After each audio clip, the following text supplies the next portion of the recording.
देखो last lecture में हम लोगों ने centre of mass,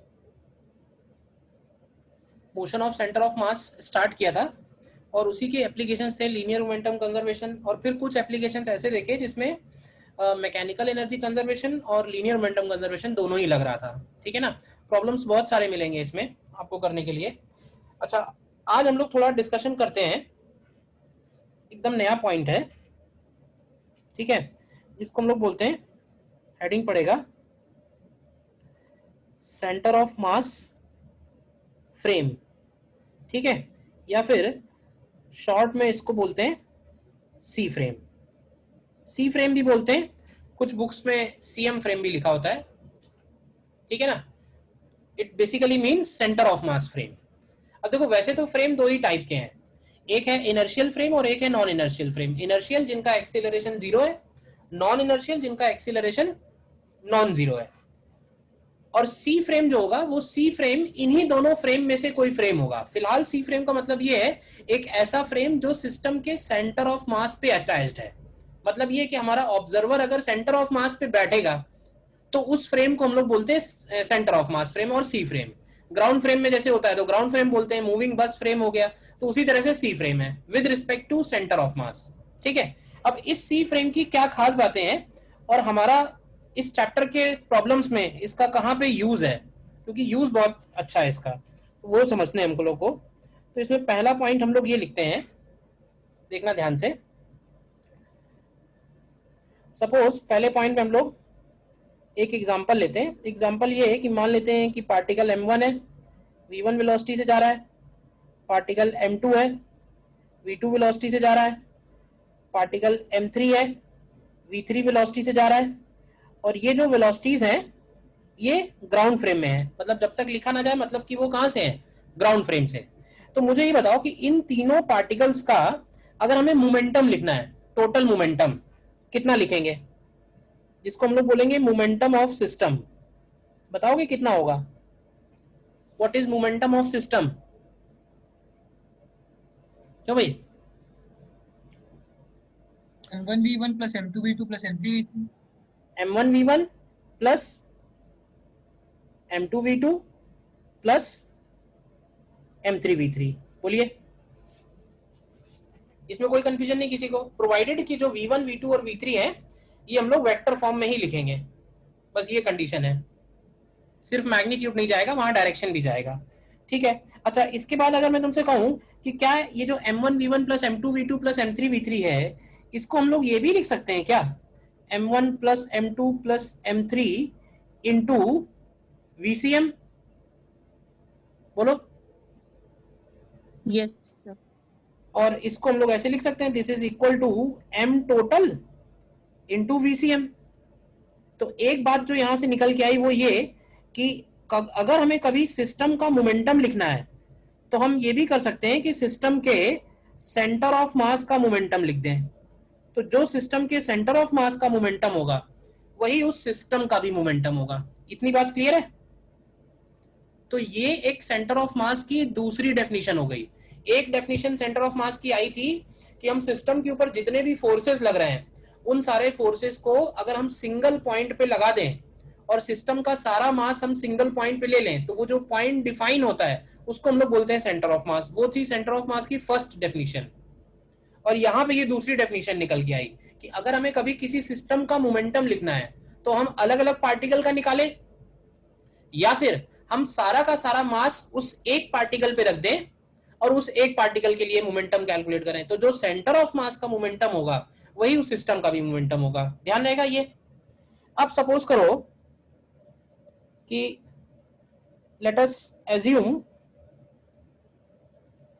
that observer is in C frame. मतलब अब ऑब्जर्वर सी फ्रेम में है, इसके ऊपर जितनी बातें लिखी हुई हैं ये सारी की सारी कहां से थी, ये सारी की सारी ग्राउंड फ्रेम से थी। तो अगर ऑब्जर्वर सी फ्रेम में है, समझना ध्यान से, तो मुझे जरा एक बात ये बताओ, किसी पार्टिकल की वेलोसिटी, सेंटर ऑफ मास की वेलोसिटी सेंटर ऑफ मास के रिस्पेक्ट में क्या होगी? जीरो। मतलब जीरो। पे बैठ के अगर हम सेंटर ऑफ मास की वेलोसिटी लिखना चाहें तो क्या बनेगी? तो क्या 0 मिलेगी? 0 तो इसका मतलब ये हुआ कि अगर हम किसी सिस्टम का मोमेंटम लिखना चाहें किसके रिस्पेक्ट में? सेंटर ऑफ मास के रिस्पेक्ट में, तो क्या वो भी हमेशा 0 आएगा? आएगा या नहीं आएगा? बोलो। तो ये सी फ्रेम की पहली खास बात हो गई कि सेंटर ऑफ मास पे अगर हम बैठ के किसी भी सिस्टम को ऑब्जर्व करें, चाहे जैसा सिस्टम हो, उसके ऊपर एक्सटर्नल फोर्स लग रहे हो, नहीं लग रहे हो, जीरो हो, नॉन जीरो हो, कोई भी केस हो, दुनिया का कोई भी सिस्टम हो, अगर हम उसके सेंटर ऑफ मास पे बैठ के उस सिस्टम का मोमेंटम कैलकुलेट करेंगे तो वो हमेशा 0 आएगा। It is always 0। ठीक है। और इसके आगे हम लोग लिखेंगे hence C frame, hence C frame is also known as, C frame is also known as zero momentum reference frame. C frame is also known as zero momentum reference frame. ध्यान रखना, इस पहले पॉइंट में मैंने कोई भी condition नहीं लगाई है, ये नहीं बोला है कि एफ एक्सटर्नल 0 है तब ऐसा है। ये जनरल पॉइंट है, कोई भी सिस्टम हो उसका मोमेंटम हमेशा 0 होगा अगर हम सी फ्रेम से लिखेंगे। तो सी फ्रेम का ये पहला पॉइंट हो गया जो इंपॉर्टेंट है। नोट कर लो। कोई डाउट है बताओ? निकाला कैसे उसमें कोई डाउट है तो बताओ, बट फिलहाल याद जरूर रखना है।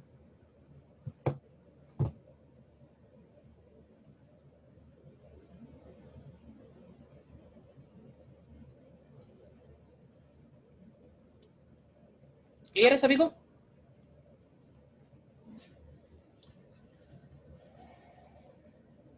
हालांकि इसके जो यूज है ना वो यूज करते करते समझ में आएंगे कि हाँ ये इसका यूज है, बट जो एक दो जनरल बातें हैं वो देख लेते हैं। अच्छा, दूसरी जो पॉइंट है इसकी वो रिलेटेड है थोड़ी एनर्जी से, लेकिन ये जो दूसरा पॉइंट हम लोग लिखने वाले हैं ना, ये डिराइव हम लोग टू पार्टिकल सिस्टम के लिए कर रहे हैं।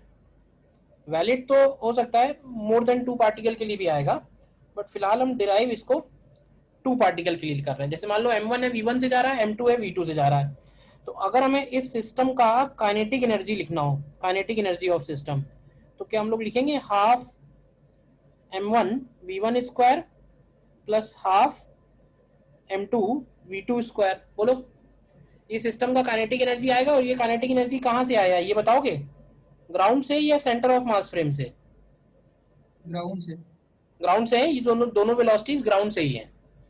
अब सपोज हमको काइनेटिक एनर्जी लिखनी है सिस्टम की सेंटर ऑफ मास से, कि सेंटर ऑफ मास से क्या वेलोसिटी, क्या काइनेटिक एनर्जी होगी। तो सेंटर ऑफ मास से लिखने के लिए हमें दोनों पार्टिकल्स की वेलोसिटी लगेगी कौन से फ्रेम से? सेंटर ऑफ मास फ्रेम से। मतलब जहां हमने V1 V2 यूज किया है, V1 V2 ग्राउंड फ्रेम में है, वहां हमको V1 CM V2 CM, मतलब सेंटर ऑफ मास पे बैठ के V1 V2 क्या है, तो वो जरा निकालते हैं। तो देखो, सेंटर ऑफ मास पे बैठने से पहले पहले सेंटर ऑफ मास की ही वेलोसिटी निकाल लो। तो सेंटर ऑफ मास की वेलोसिटी होगी M1 V1 plus M2 V2 upon M1 plus M2। ठीक है। तो यहां से अगर हम V1 निकालें सेंटर ऑफ मास, मतलब velocity of particle 1 with respect to centre of mass, तो इसका मतलब हुआ velocity of particle 1 minus velocity of centre of mass. याद है रिलेटिव मोशन? तो ये आएगा equal to V1 minus, V1 minus करेंगे तो M1 V1 plus M2 V2 upon M1 plus M2। तो जरा इसको सॉल्व करो, क्या आएगा? अब इसमें तुम देखोगे तो M1 V1 शायद कैंसिल हो जाएगा और M2 कॉमन लोगे तो आएगा V1 minus V2 upon M1 plus M2। ठीक है। और सिमिलरली अगर हम V2 CM लिखेंगे तो V2 CM की वैल्यू आएगी M1 ब्रैकेट में V2 minus V1 upon M1 plus M2। देखो, V1 CM आ गया और V2 CM आ गया। अब हम इसकी काइनेटिक एनर्जी लिख सकते हैं। तो kinetic energy of system with respect to centre of mass, तो with respect to centre of mass के लिखेंगे half m1 v1 square v1 cm square. तो v1 cm स्क्वायर करेंगे तो ये आएगा m2 square mod of v1 minus v2 का whole square upon m1 plus m2 का whole square plus half m2, फिर आएगा m1 square mod of v2 minus v1 का square upon m1 plus m2 का स्क्वायर। देखो इसको थोड़ा और सॉल्व करते हैं, तो इसमें से एक काम करो, half m1 m2 upon m1 plus m2 and mod of v1 minus v2 whole square अगर कॉमन ले। अब देखो mod of v1 minus v2 लिखो या mod of v2 minus v1 equal ही होंगे, तो ये दोनों टर्म, ये वाला टर्म और ये वाला टर्म तो इक्वल हो गया। इसके बाद क्या क्या कॉमन ले लिया है, ये टर्म कॉमन लिया है, m1 कॉमन लिया है, एक स्क्वायर कॉमन लिया है, एक इधर से कॉमन लिया है, इसी तरह m2 कॉमन लिया है, एक m1 इधर से कॉमन लिया है और एक ये स्क्वायर कॉमन लिया है। तो तुम ध्यान से देखो, जो बचेगा वो बचेगा m1 plus m2 upon m1 plus m2, तो वो 1 हो जाएगा। तो अल्टीमेटली यही आ जाएगा सॉल्व होके। और इसको हम लोग शॉर्ट फॉर्म में लिखते हैं, शॉर्ट फॉर्म में इसको लिखते हैं kinetic energy of system with respect to center of mass is half mu v relative square। मतलब m1 m2 upon m1 plus m2 की जगह म्यू आ गया है और v1 माइनस v2 का मॉड की जगह हम लोगों ने v रिलेटिव लिया है, क्योंकि रिलेटिव वेलोसिटी पार्टिकल 1 और पार्टिकल 2 की क्या बनेगी, mod of v1 minus v2। और म्यू यहां पे कहलाता है, म्यू कहलाता है reduced mass of two particle system, reduced mass of two particle system। यहां तक बताओ, पहले क्लियर है जितनी बातें लिखी हुई हैं, कोई डाउट है पूछो। सर सिस्टम की काइनेटिक एनर्जी को हम लोग half into M total into V C M का होल स्क्वायर नहीं लिख सकते? नहीं लिख सकते हैं, सिस्टम की जो टोटल काइनेटिक एनर्जी है वो ये रही, और तुम जो बोल रहे हो वो वैल्यू इस वैल्यू से अलग आएगी, तुम करके देख सकते हो। अभी सर उसके साथ रिलेशन क्या होगा, उनमें उनमें रिलेशन क्या होगा वो बात अभी हम लोग डिस्कस कर रहे हैं, बट जो तुम कह रहे हो वो वैल्यू और ये वैल्यू इक्वल नहीं है। Yes sir. मतलब जो चीज मोमेंटम के लिए वैलिड है वो सेंटर ऑफ मास के लिए वैलिड नहीं है, ये समझना ना, यही तो बात समझनी है। हमने मोमेंटम के लिए वो बात बोल दी कि सिस्टम का मोमेंटम लिखना है तो सेंटर ऑफ मास का मोमेंटम लिख दो, बट काइनेटिक एनर्जी के लिए वो बात ट्रू नहीं आएगी। काइनेटिक एनर्जी में थोड़ा डिफरेंट रिलेशन आएगा, वही रिलेशन, उसी रिलेशन की तरफ बढ़ रहे हैं हम लोग। प्रूफ ऑल्दो जो कर रहे हैं वो इंपॉर्टेंट बिल्कुल नहीं है, हाँ जो रिजल्ट आएगा वो जरूर ध्यान रखना है क्योंकि वो बहुत जगह यूज होगा, बट फिर भी देख लो थोड़ा सा ही कैलकुलेशन है। बताइए जितनी बातें लिखी हैं क्लियर है?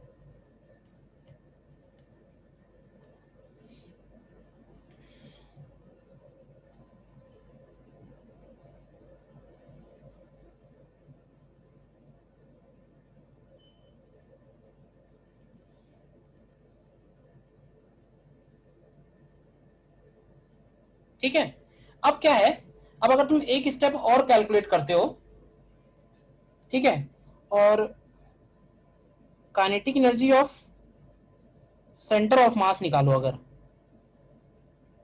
Kinetic energy of centre of mass, तो kinetic energy of centre of mass का मतलब हुआ half m total into VCM square. तो ये वैल्यू आएगी हाफ m टोटल का मतलब m1 प्लस m2 और वीसीएम स्क्वायर का मतलब तुम समझी गए, वीसीएम स्क्वायर मतलब जो उसका वैल्यू आएगा उसका हमें स्क्वायर करना पड़ेगा। तो अभी वो पार्ट मैं कैलकुलेट नहीं कर रहा हूं, तुम देख लो केवल, क्योंकि ध्यान रखना ज्यादा इंपॉर्टेंट है, प्रूफ बहुत कैलकुलेशन है। तो ये जो तीन वैल्यू है तुम्हारे सामने, ध्यान से देखना, kinetic energy of system, kinetic energy of system with respect to centre of mass और kinetic energy of centre of mass, ये तीन चीजें हैं तुम्हारे सामने। इन तीनों को अगर तुम देखो तो इनमें ये रिलेशन आएगा, kinetic energy of system with respect to ground can be expressed as kinetic energy of system with respect to center of mass plus kinetic energy of center of mass।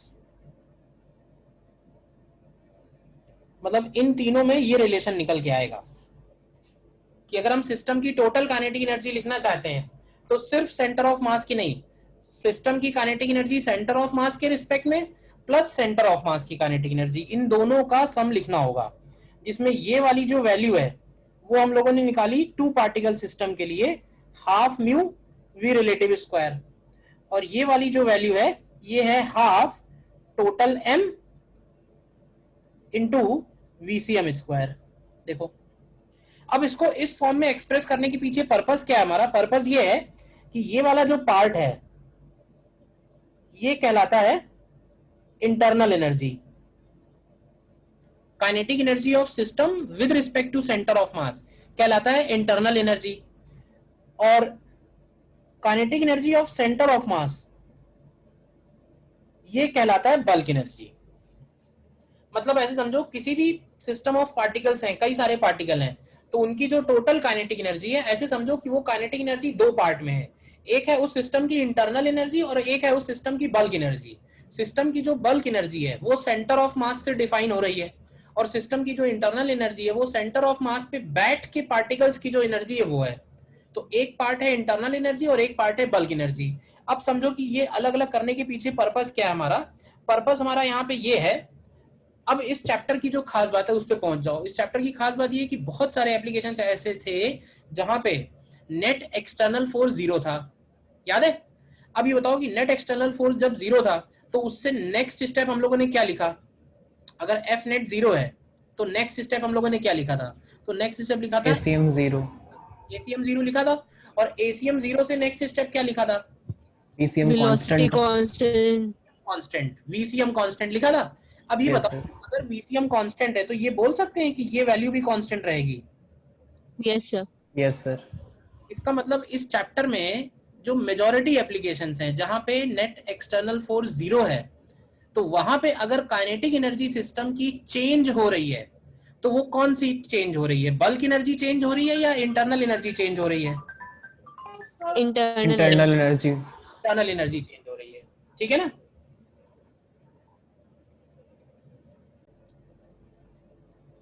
तो देखो बल्क एनर्जी वाला जो part है, मैंने simply ये बोला कि जब भी सिस्टम के ऊपर एफ नेट जीरो होगा, एफ नेट जीरो का मतलब होगा कि एसीएम जीरो, एसीएम जीरो का मतलब है वीसीएम कांस्टेंट, ठीक है। अभी वीसीएम कांस्टेंट है तो हम ये बोल सकते हैं ना कि ये वाली एनर्जी कांस्टेंट है, बताओ। यानी ये बात तो पक्की है कि इस एनर्जी को अगर चेंज होना है, बल्क एनर्जी को अगर चेंज होना है तो वो तभी चेंज हो सकती है जब वीसीएम चेंज हो, और वीसीएम तभी चेंज होगा जब सिस्टम के ऊपर एसीएम हो, एसीएम नॉन जीरो हो, और एसीएम नॉन जीरो का मतलब है कि एफ नेट नॉन जीरो हो। तो हम लोग ये बोल सकते हैं कि ये वाली जो एनर्जी है ये चेंज कौन करेगा, ये एक्सटर्नल फोर्स ही चेंज कर सकता है, इस एनर्जी को इंटरनल फोर्स चेंज नहीं कर सकता है। और यही हमारा पर्पस था इस एनर्जी को अलग अलग लिखने का, मतलब जो टोटल एनर्जी है उसको दो पार्ट में लिखने का। तो जैसे कि अगर बॉम्ब एक्सप्लोड हुआ और काइनेटिक एनर्जी बढ़ गई तो कौन सी काइनेटिक एनर्जी बढ़ी है, बल्क एनर्जी बढ़ी या इंटरनल एनर्जी बढ़ी, बताओ? तो इंटरनल बड़ी, इंटरनल एनर्जी बढ़ी, क्योंकि बॉम्ब एक्सप्लोजन में एफ एक्सटर्नल जीरो था, याद आया? Yes sir. इनफैक्ट जो जितने भी एप्लीकेशन हम लोगों ने करे अभी तक उन सारे एप्लीकेशंस में अगर काइनेटिक एनर्जी इंक्रीज हो रही है ड्यू टू इंटरनल फोर्सेस तो वो ये वाला पोर्शन है, ठीक है ना। काइनेटिक एनर्जी अगर इंक्रीज हो रही है तो वो ये वाला पोर्शन है। सेम बात बोलेंगे हम लोग डिक्रीज में भी। मान लो दो पार्टिकल के बीच में कोलिजन हुआ और कोलिजन इन इलास्टिक कोलिजन है, ठीक है, तो अगर इन इलास्टिक कोलिजन है तो कौन सी एनर्जी का लॉस हो रहा होगा, इंटरनल एनर्जी का लॉस, इंटरनल एनर्जी का ही लॉस हो रहा होगा। ये एनर्जी बल्क वाली तो तब तक चेंज नहीं होगी जब तक कि एक्सटर्नल फोर्स सिस्टम के ऊपर नहीं लग रहे हैं, ठीक है। अब आप पूछो, डाउट क्या पूछ रहे हो? सर वो मैंने चार्ट पे भेजा था, वो बता दो। उसमें आपने लिखा है total mechanical energy of centre of mass. देखो total mechanical energy of centre of mass नहीं बोल सकते, हमको ऐसे बोलना चाहिए टोटल एनर्जी ऑफ सिस्टम, ठीक है ना, ऐसा नहीं होगा। मतलब अगर किसी को ठीक से पता है तो वो इस तरह से नहीं लिखेगा, वो सिंपली बोलेगा टोटल एनर्जी ऑफ सिस्टम। मतलब सर अगर सिस्टम ऑफ पार्टिकल्स को हम किसी एक सेंटर ऑफ मास जैसे ऑब्जेक्ट से रिप्लेस कर दें तो उसके बारे में। हाँ, तो मैकेनिकल एनर्जी ऐसा सेंटेंस पहली चीज तो बोलेगा नहीं, बट हम ये नहीं बोल सकते हैं कि सिस्टम की एनर्जी सिस्टम के सेंटर ऑफ मास की एनर्जी के बराबर होगी।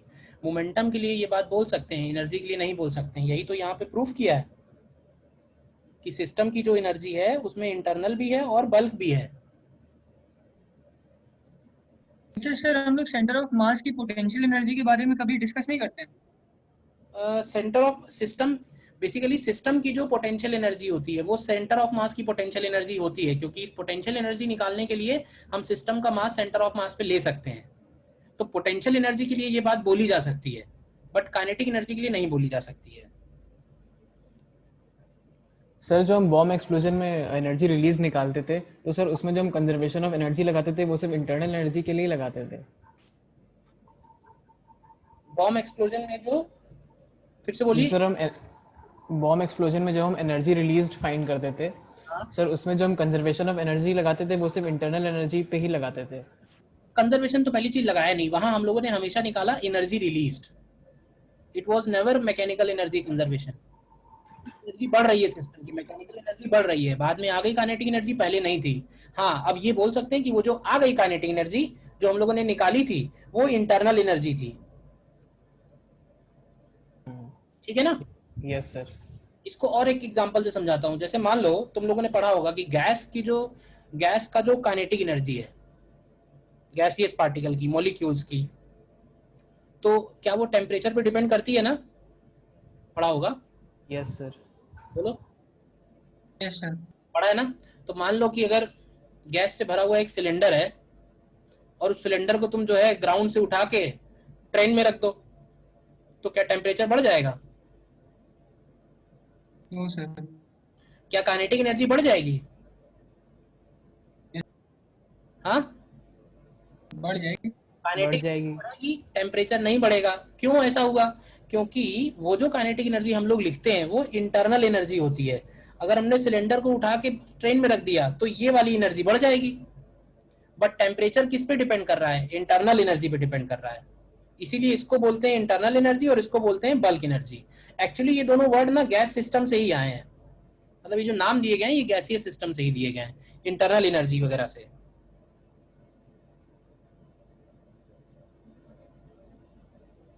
ठीक है, बताइए। Yes sir. सर अगर सर एफ हमेशा सर फोर्स एक्सटर्नल तो सर एक ही डायरेक्शन में मान लें, अगर कभी ऐसा हुआ एक ही डायरेक्शन में सर कंजर्व्ड है, तो सर काइनेटिक एनर्जी तो सर स्केलर है, तो सर उसको एक डायरेक्शन में कैसे कंजर्व करेंगे? ऐसा नहीं होगा कभी भी। फोर्स अगर लग रहा है तो काइनेटिक एनर्जी फिर कंजर्व नहीं बनेगी ना। एनर्जी तो कंप्लीट होती है, एनर्जी में कभी कंपोनेंट नहीं आएगा, वो तो हमेशा फोर्स में आएगा, मोमेंटम में आएगा। ठीक है ना, जो वेक्टर क्वांटिटीज हैं। तो सर अगर जैसे फोर्स एक डायरेक्शन में चेंज हो रहा है तो सर काइनेटिक एनर्जी भी तो फिर एक ही डायरेक्शन चलेंगे। होगी, फिर काइनेटिक एनर्जी चेंज होगी तो उसका कंजर्वेशन नहीं लगेगा। मैं इतनी सी तो बात बोल रहा हूँ कि कंजर्वेशन लगाओगे ना तुम, सिर्फ काइनेटिक एनर्जी का कंजर्वेशन नहीं लगा सकते हो कि इस डायरेक्शन में नहीं है फोर्स, एक डायरेक्शन में वो नहीं होती है, काइनेटिक एनर्जी कंप्लीट होती है, तो वो कंजर्व नहीं होगी उसकी। Yes sir. ठीक है, तो जो मैंने अभी बोला है उसको बस लिख और लो। ठीक है ना, नीचे इसमें लिख देना कि when F net is equal to 0, then ACM is equal to 0 and VCM equal to constant। तो आगे लिख देंगे it means bulk energy of system will not change। Bulk energy of system will not change. ठीक है, और नीचे लिख देंगे in other words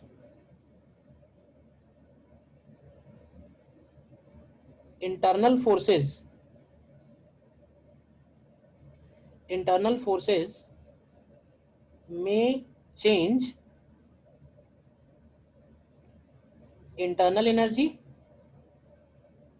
and external forces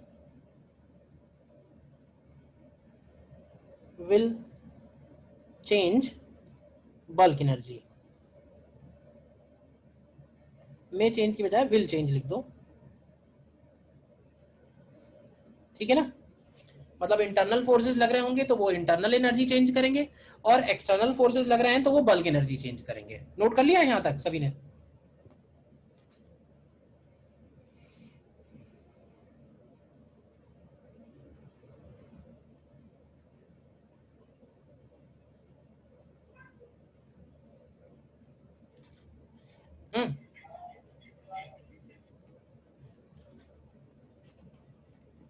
ठीक है, तो थ्योरी वाले पॉइंट में इतनी ही बात है। सेंटर ऑफ मास फ्रेम में दो बातें हुई हैं, अभी ध्यान रखना, ठीक है। दो बातें ये हुई हैं कि अगर हमें सिस्टम का मोमेंटम लिखना है तो हम सिस्टम के सेंटर ऑफ मास का मोमेंटम लिख सकते हैं। जो सेंटर ऑफ मास का मोमेंटम होगा वही सिस्टम का मोमेंटम होगा। और दूसरी बात, सेंटर ऑफ मास पे बैठ के अगर हमें किसी सिस्टम का मोमेंटम निकालेंगे तो वो हमेशा जीरो आएगा निकल के, ठीक है ना। यानी अगर दो पार्टिकल हैं तो सेंटर ऑफ मास पे बैठ के एक पार्टिकल अगर राइट में जाता हुआ नजर आ रहा है तो डेफिनेटली दूसरा पार्टिकल लेफ्ट में जाता हुआ नजर आएगा, तभी उन दोनों का मिला के मोमेंटम जीरो आएगा, अदरवाइज तो जीरो आएगा नहीं, वेक्टर सम होना है। और काइनेटिक एनर्जी के लिए मैंने ये बात बोली यहाँ पे, ठीक है ना, कि काइनेटिक एनर्जी किसी भी सिस्टम की अगर ग्राउंड फ्रेम में लिखनी है तो वो इंटरनल एनर्जी और बल्क एनर्जी का सम बनेगी। इंटरनल एनर्जी दो पार्टिकल के लिए लिखनी हो तो half mu V relative square. Mu क्या बोल रहे हैं? म्यू को बोल रहे हैं रिड्यूस्ड मास ऑफ सिस्टम, और टू पार्टिकल सिस्टम के लिए इसकी वैल्यू हो जाएगी m1 m2 upon m1 plus m2। Two particle system के लिए म्यू का वैल्यू कितना बनेगा? m1 m2 upon m1 plus m2। और सेंटर ऑफ मास की एनर्जी जो होगी वो होगी बल्क एनर्जी। तो external forces bulk energy change करेंगे, internal forces internal energy change करेंगे। ध्यान रहेगी इतनी बात? बताइए, क्योंकि अगर इतनी बात ध्यान है ना तो इसका एप्लीकेशन जब करते हैं तो बहुत मजेदार है। मतलब फिर बड़े बड़े क्वेश्चन जो है वो एक एक लाइन में होने लगते हैं अगर ये दिमाग में सही से बैठ गया। बहुत डिफिकल्ट कॉन्सेप्ट है ये सी फ्रेम। सर वो जो आपने अभी मोमेंटम वाला बताया था सर, वो फिर से बता दीजिए। मोमेंटम में मैंने ये बोला है कि मोमेंटम जैसे पूरे सिस्टम का अगर लिखोगे तो हम सेंटर ऑफ मास का मोमेंटम लिख सकते हैं। ये हमारा फर्स्ट पॉइंट था कि किसी भी सिस्टम का जो मोमेंटम है वो सिस्टम के सेंटर ऑफ मास के मोमेंटम के बराबर होगा। तो सेंटर ऑफ मास का लिखो, वही सिस्टम का है, पहली चीज। इस पे भी तुमको एप्लीकेशन मिलेंगे, करेंगे। और अगर हम सेंटर ऑफ मास पे बैठ के किसी सिस्टम का मोमेंटम लिखेंगे तो वो हमेशा ही जीरो आएगा। इसीलिए सेंटर ऑफ मास फ्रेम को हम लोग क्या बोलते हैं? It is also known as zero momentum reference frame. यानी सी पे बैठ के, सेंटर ऑफ मास पे बैठ के सिस्टम का मोमेंटम हमेशा ही जीरो आएगा, ठीक है। तो अगर दो पार्टिकल है मैंने कहा और उनका मोमेंटम जीरो होना है तो सी पे बैठने पे एक राइट में नजर आ रहा होगा तो डेफिनेटली दूसरा लेफ्ट में नजर आ रहा होगा, अगर दो ही हैं तो, ठीक है।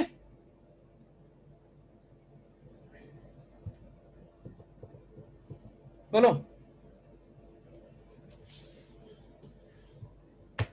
देखो इसके एप्लीकेशन।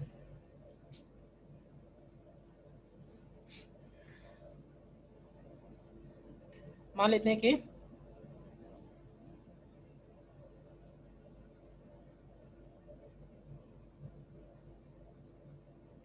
स्मूथ सरफेस है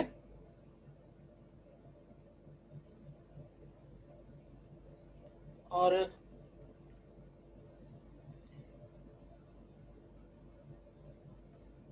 इनिशियली ये जो स्प्रिंग है ये नेचुरल लेंथ में है, ये 1 kg है, ये 2 kg है। ये इधर की तरफ जा रहा है सपोज 10 मीटर पर सेकेंड से, ठीक है। और ये इधर जा रहा है सपोज 4 मीटर पर सेकेंड से। और इनिशियली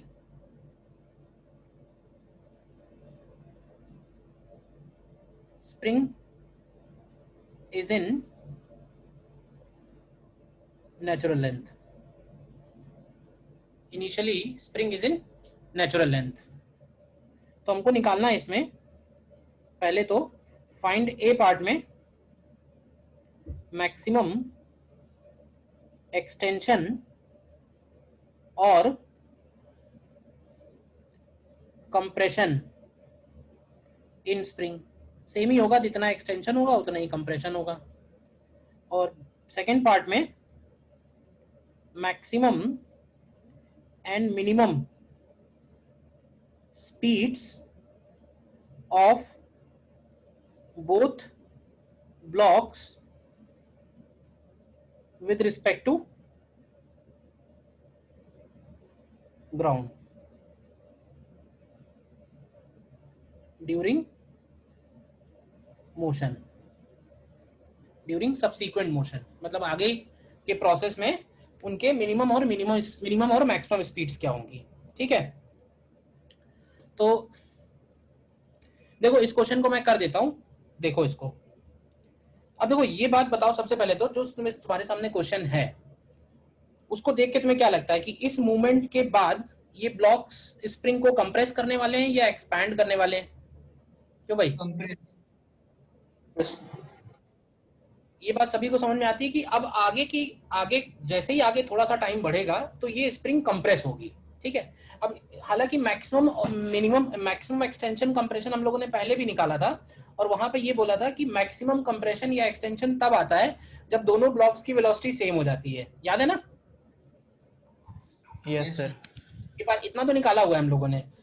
होगा क्या, अभी मैक्सिमम कंप्रेशन होगा, फिर नेचुरल लेंथ आएगा, फिर मैक्सिमम एक्सटेंशन भी आएगा, फिर से नेचुरल लेंथ आएगा, फिर कंप्रेशन आएगा, मतलब ये प्रोसेस चलता रहेगा और ये इस तरह से आगे बढ़ता रहेगा। मतलब ऐसे समझो कि ये सिस्टम जो है इस तरह से ऑसिलेट भी होगा और आगे भी बढ़ेगा। तो क्या है ना कि इसको विजुलाइज करना ग्राउंड फ्रेम में थोड़ा सा डिफिकल्ट है, क्योंकि दोनों चल भी रहे हैं, दोनों ऑसिलेट भी हो रहे हैं और ये सिस्टम आगे भी बढ़ रहा है। लेकिन अगर तुम इसी सिस्टम को इसके सेंटर ऑफ मास पे बैठ के ऑब्जर्व करो तो ये बहुत आसान क्वेश्चन बन जाएगा। मतलब शायद इतना आसान कि जब तुम प्रैक्टिस कर लोगे तो इस क्वेश्चन के आंसर तुम डायरेक्ट लिख सकते हो। ठीक है, जिसमें देखना सबसे पहले मैं क्या कहूंगा, सबसे पहले मुझे मेरी बात का जवाब देते जाना। ये बताओ इस सिस्टम के ऊपर नेट एक्सटर्नल फोर्स जीरो और non zero? Zero. Net external force zero. अब हमको ये बात मालूम है कि अगर नेट एक्सटर्नल फोर्स जीरो है तो इस सिस्टम की बल्क एनर्जी चेंज नहीं होगी, यस और नो? Yes yes sir. मतलब अगर इस सिस्टम की कोई एनर्जी चेंज हो रही है तो वो कौन सी एनर्जी होगी? Internal energy. Internal energy. अच्छा ये बताओ, अब दूसरी बात ये बताओ कि जब ये सिस्टम मैक्सिमम कंप्रेशन में आएगा क्या उस वक्त दोनों ब्लॉक्स की जो वेलोसिटी होती है सेम हो जाती है? Yes sir. Yes sir. क्या वही वेलोसिटी सेंटर ऑफ मास की भी वेलोसिटी होती है? Yes sir. Yes. Yes sir. तो ये बताओ कि सेंटर ऑफ मास पे बैठ के क्या ऐसा लगेगा क्या ना दोनों ब्लॉक रुक गए? Yes sir. Yes sir. बोल सकते हैं when maximum compression occurs all the kinetic energy with respect to C frame is converted into potential energy of spring। हो क्या रहा है कि पोटेंशियल एनर्जी स्प्रिंग की बढ़ रही है, बट वो कौन सी काइनेटिक एनर्जी है जो पोटेंशियल एनर्जी में जा रही है? बल्क एनर्जी तो नहीं जाएगी ना, कौन सी एनर्जी जाएगी? Internal energy. और इंटरनल एनर्जी को हम लोग डायरेक्ट लिख सकते हैं, half mu V relative square equal to half K X max square. मतलब बस इसी एक ही लाइन से आंसर आ गया, रख दो वैल्यू। हाफ म्यू कितना आएगा? म्यू की वैल्यू होगी m1 m2 upon m1 plus m2। अच्छा रिलेटिव वेलोसिटी क्या लिखोगे बताओ, 10 प्लस 4 या 10 minus 4? Sir 10 minus 10 4। Minus 4। 10 minus 4 whole square is equal to half K का मतलब है 120 इंटू एक्स मैक्स स्क्वायर। निकालो जरा एक्स मैक्स कितना आएगा यहाँ से, हो गया बस। तो जो काम हम लोगों ने 2 स्टेप में किया था वो यहाँ एक ही स्टेप में हो रहा है। पहले हम लोगों ने मोमेंटम कंजर्वेशन लगाया था, फिर मैकेनिकल एनर्जी कंजर्वेशन लगाया था, तब आया था। यहाँ पे हम लोग डायरेक्ट बोल रहे हैं कि मैक्सिमम कंप्रेशन जब आएगा तब सारी की सारी काइनेटिक एनर्जी जो सी फ्रेम की काइनेटिक एनर्जी है with respect to C frame वो कन्वर्ट हो जाएगी पोटेंशियल एनर्जी में।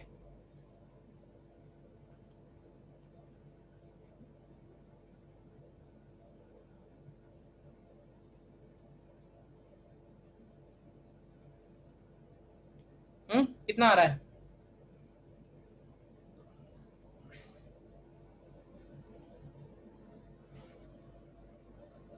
सर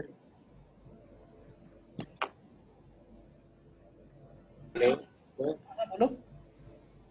सर ये कंफ्यूजन आ रहा है कि सर जब कंप्रेशन जीरो, जब सर कंप्रेशन मिनिमम हो जाएगा, सॉरी मैक्सिमम हो जाएगा। कितना बेटा आपके बैकग्राउंड में बहुत शोर है, कैसे पढ़ते हो तुम लोग? हेडफोन लगा के पढ़ते होगे।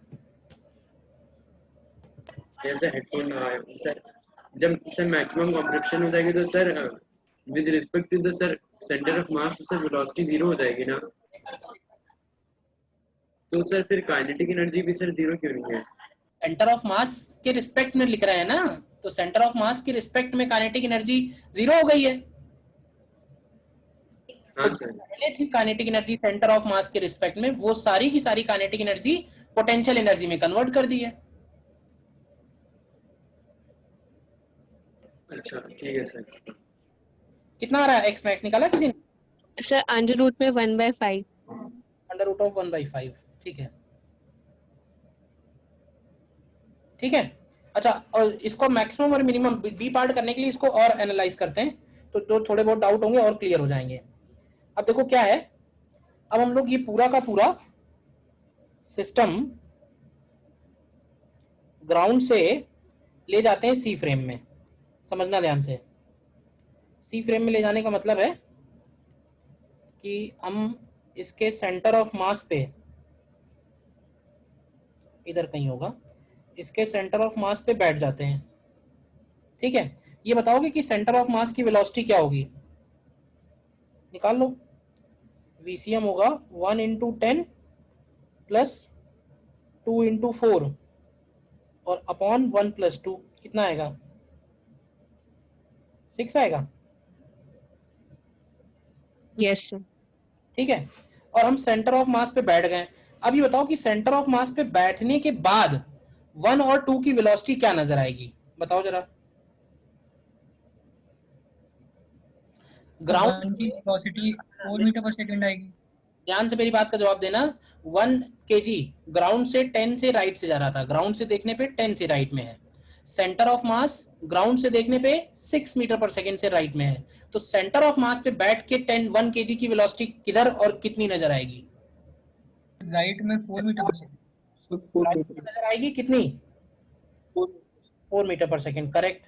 सिमिलरली 2 kg की वेलोसिटी क्या नजर आएगी? लेफ्ट में 2 मीटर पर सेकंड। लेफ्ट में नजर आएगी 2 मीटर पर सेकंड। 2 मीटर पर सेकंड। किसी को कंफ्यूजन है इसमें, ये कैसे लिखा तो बताओ?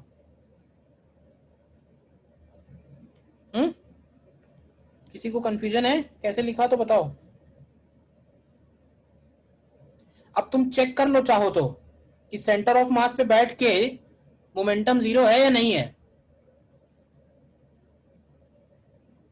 मोमेंटम जीरो है ना, अपने आप जीरो आएगा, वो करेक्ट निकालोगे आएगा। तो ये हो गया वो मोमेंट जब ये स्प्रिंग नेचुरल लेंथ में है। थोड़ा मुझे इसके नीचे और भी डायग्राम बनाने हैं, तो इस तरह से बना लेते हैं।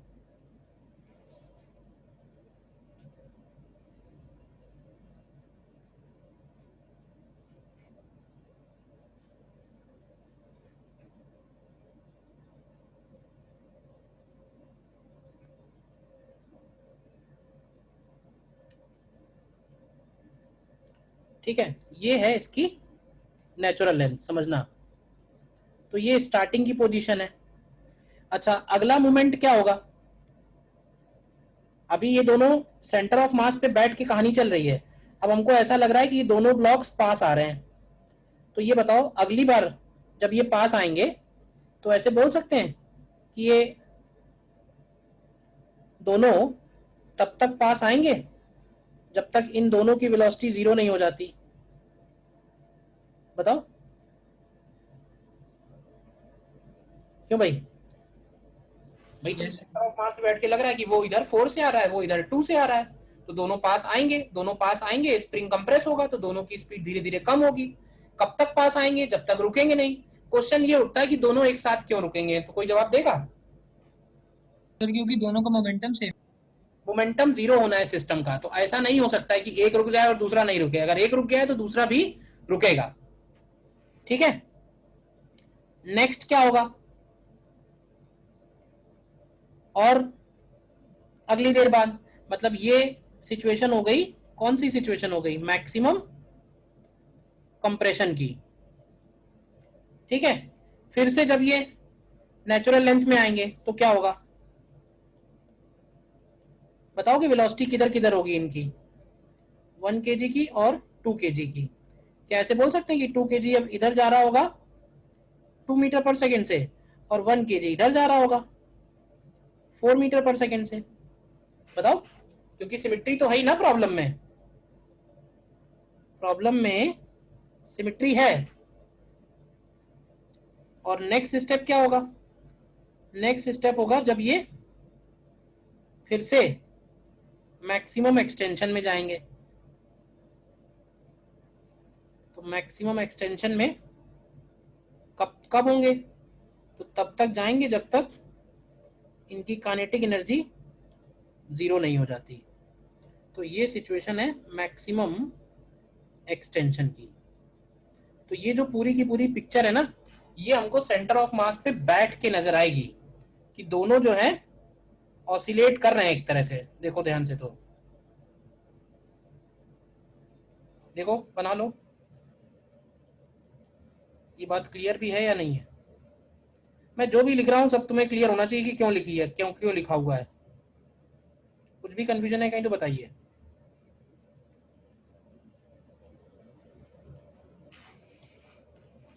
सेंटर ऑफ मास पे बैठ के दोनों ऑसिलेट होते हुए नजर आएंगे, बस ऐसे समझो।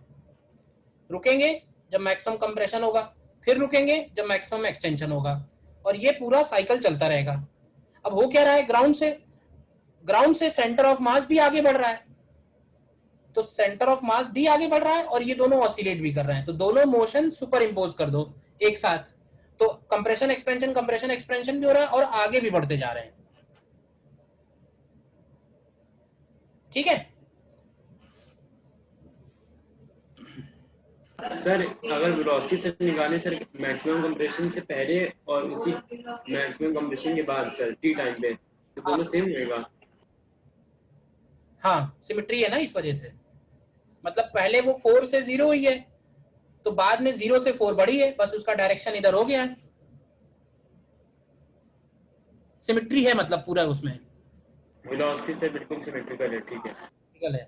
अब देखो, अब हमारा क्वेश्चन तो ये था कि हमें 1 kg ब्लॉक और 2 kg ब्लॉक, इन दोनों का मैक्सिमम और मिनिमम स्पीड चाहिए था, मैक्सिमम और मिनिमम। अब देखो, ये जो स्पीड लिखी हुई है ना, 4 और -4, 2 और -2, समझना ध्यान से। मतलब हम लोग ऐसे लिख सकते हैं कि 1 kg ब्लॉक की जो वेलोसिटी है वो -4 से लेके +4 के बीच में कुछ भी हो सकती है, और 2 kg की जो वेलोसिटी है वो -2 से लेके +2 के बीच में कुछ भी हो सकती है। ये दोनों क्लियर है कैसे लिखा है? मतलब मैंने तो केवल 4 मूवमेंट्स दिखाए हैं, मूवमेंट्स तो इनफाइनाइट है ना इनके बीच में, तो इन इनफाइनाइट मूवमेंट्स के बीच में भी तो वेलोसिटीज हैं। तो वो वेलोसिटीज क्या हैं? तो वो 0 और 4 के बीच में ही है वेलोसिटीज, 1 kg के लिए और 2 kg के लिए 0 और 2 के बीच में है। अब समझना ध्यान से, हमें ग्राउंड से मैक्सिमम वेलोसिटी लिखनी है। ग्राउंड से वेलोसिटी लिखने के लिए हमें क्या करना होगा कि सी फ्रेम से जो वेलोसिटी नजर आ रही है उसमें ये 6 ऐड करना होगा, 6 हमको प्लस करना है। अब ये बताओ कि 6 प्लस करना है तो इस फंक्शन की मैक्सिमम वैल्यू क्या होगी और इस फंक्शन की मैक्सिमम वैल्यू क्या होगी? +6 करना है हमको सर 10 और 8 हो जाएगी। बोलो, इसका मैक्सिमम आएगा 10 मीटर पर सेकेंड और इसका मैक्सिमम आएगा 8 मीटर। समझ में आया कैसे लिखा? यस सर, समझ। हमें +6 करना है ग्राउंड पे कन्वर्ट करने के लिए। तो इस वही है, बट अलग अलग मोमेंट पे होगी सर। इस फंक्शन की कौन सी वैल्यू में 6 ऐड करें कि मैक्सिमम आए, और इस फंक्शन की कौन सी वैल्यू में +6 करें कि मैक्सिमम आए। बात समझ में आई ना? अब मेरा फिर से क्वेश्चन है कि अब इनकी कौन सी वैल्यू ऐड की जाए जिससे मिनिमम वैल्यू बचे।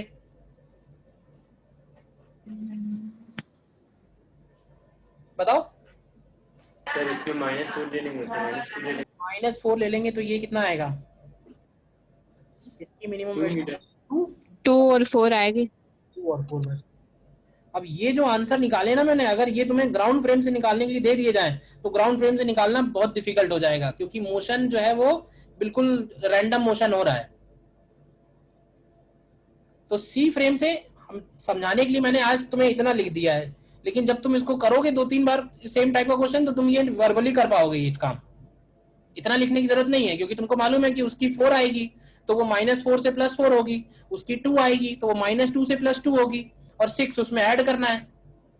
तो ये वैल्यू डायरेक्ट लिख पाओगे या नहीं लिख पाओगे?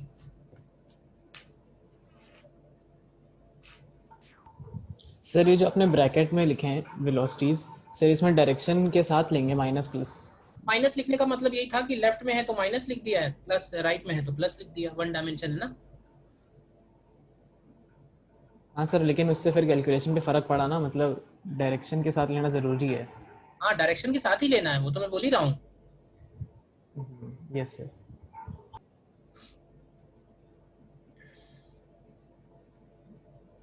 अच्छा, एक चीज ये बताओ कि इस फिलहाल इस क्वेश्चन में तो नहीं है, मान लो कि ये जो वैल्यू है ये होती -8 से +8, सपोज कर लो, तो इसकी मिनिमम वेलोसिटी क्या आती?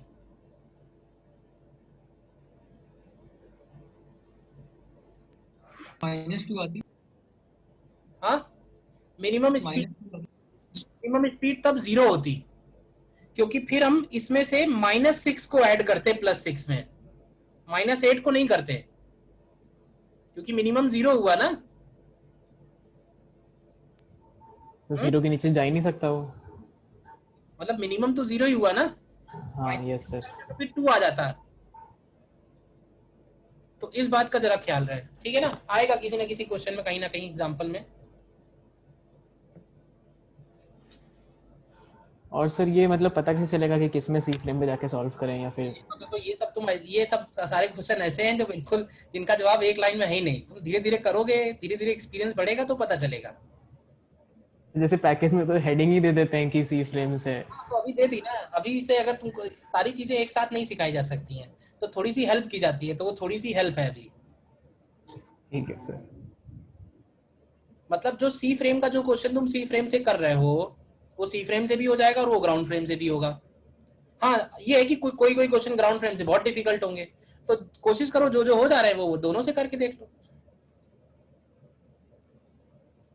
ठीक है ना? क्वेश्चन तो कई सारे हैं, जैसे कि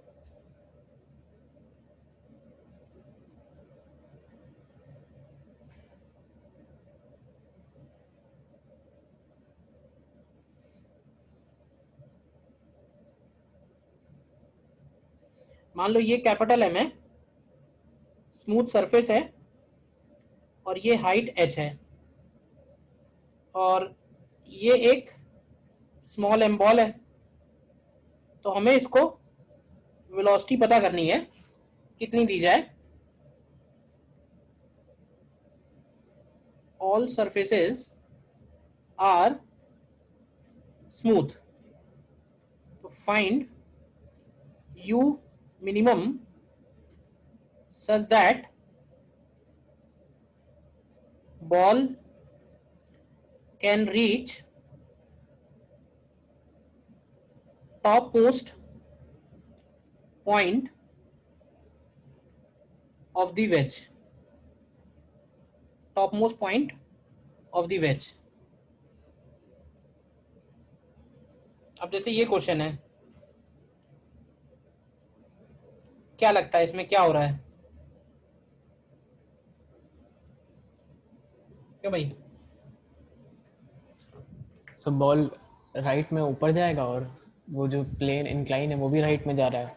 हाँ, तो सर इंक्लाइन पे बैठ के सॉल्व करेंगे। ठीक है, करना है, इसको भी करना, और कुछ क्वेश्चंस मैं और दे दूंगा, वो भी पहले ट्राई करना, फिर कर लेंगे फिर नेक्स्ट क्लास में। ठीक है। Yes sir.